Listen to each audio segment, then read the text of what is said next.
Dear students, a warm good morning. Now, previously we had learned that microbial spoilage has been caused by various factors.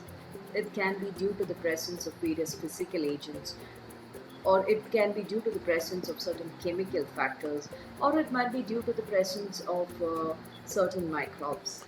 And today we will be concentrating on the various microbial factors which contribute to the spoilage of food, as well as the factors which are responsible for the promotion of this microbial growth, and what all factors which can be utilized to control the growth of these microbes so that we can protect the food we eat from food spoilage. So, what are the factors which affect the microbial growth in the food? In the food, there are different microbes. They could be anaerobic or facultatively anaerobic spore forming ones, or they could be microaerophilic bacteria, or they could be aerobic bacteria which grow on the surface of the raw meat, or there could be even aerobic molds which will grow in insufficiently dried or salted products. So, depending upon the conditions, the type of the organisms which are growing in the food will be different.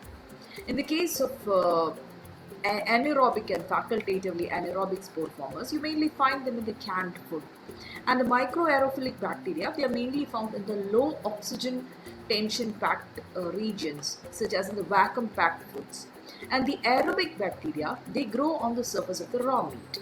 So, to conclude, depending upon how the food has been packed, the microbe which has been growing on the food will also vary. There are various factors which affect the microbial growth. It could be extrinsic factors as well as intrinsic factors. Of course, we should understand that there would be microbes otherwise also present in the food that uh, which we produce, irrespective of not you cannot think of a situation where microbes are not being present in the food. They will always be present, but they should be in a level in such a way that they shouldn't cause the spoilage of the food. So the extrinsic factors such as the temperature, relative humidity, gases and the contaminating microorganisms could contribute to the growth of microbes within the food. At the same way, various other intrinsic factors such as the composition, its physical changes as well as its biological state that also can contribute to the microbial growth. Now these factors, both the extrinsic as well as the intrinsic factors, over a course of time, they will undergo change. And this change will influence the change in a microbial community also. And that could lead to microbial spoilage of food. So let's go in detail how each factor will affect the food spoilage. Coming to intrinsic factors, we have different factors like the hydrogen ion concentration, the moisture content, the nutrient content of the food, the presence of antimicrobial substances, and sometimes even the biological structures inherent of the food. In the case of pH or the hydrogen ion concentration, it has been found that as the pH increases, the microbial activity is being found to increase.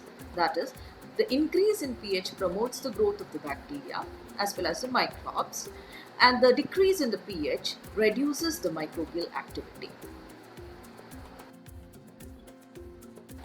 If you go to consider the bacteria, they are predominantly found at a neutral pH, but however we have certain variations such as salmonella which can grow in a range of about 4.5 to 9.0.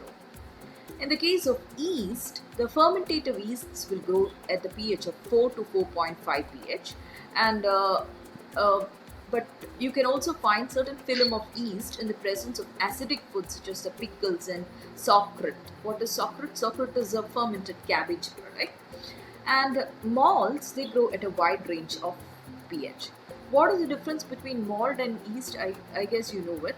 Yeast is a budding form of a fungus, and malt is a filamentous form of a fungus. And if you go to look into the different pHs at which the bacteria can grow, the minimum pH at which E. coli can grow is about 4.4, and the maximum pH is up to 9.0. And yeast, it is the minimum is 1.5 and the maximum is 8.5.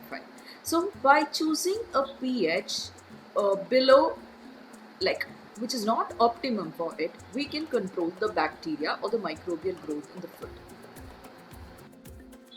This is a picture depicting the growth range of various microbes in various pH ranges. So there are certain organisms which can be considered to be as acidophilic also. Like, we normally say that as the pH becomes low, the microbes becomes reduced. But there are certain microbes which can grow even at a pH of around 2.0. As we know, the gastric juice pH is being found to be 2. So even in that pH, certain microbes can grow. So you cannot exclusively say that when the pH is low, microbes are nil. There are certain exceptions.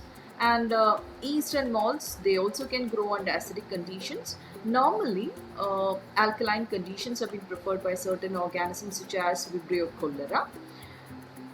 And certain other bacteria are also there which are not being affected by, they are not being killed even by the strong acid as well as the strong alkaline conditions.